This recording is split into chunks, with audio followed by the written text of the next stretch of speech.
ગુજરાત એટીએસને મોટી સફળતા મળી હોવાનું સામે આવ્યું છે, જેમાં હરિયાણા ગુજરાત એટીએસ અને હરિયાણા એસટીએફ સાથે સંયુક્ત ઓપરેશન પાર પાડ્યું છે. ગુજરાત એટીએસ અને હરિયાણા એસટીએફે સંયુક્ત ઓપરેશન ચલાવતા 19 વર્ષના આતંકી અબ્દુલ રહેમાનની ધરપકડ કરી છે.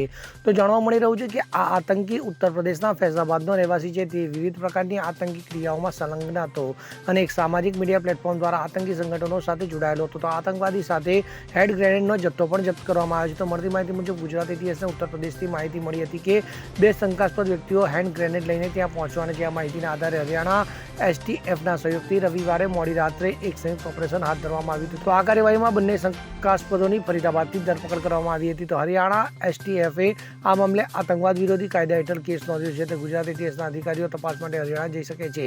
તો આ તપાસમાં ઘણા મોટા ખુલાસા થવાની પણ અપેક્ષા છે. Bureau report CN24 news.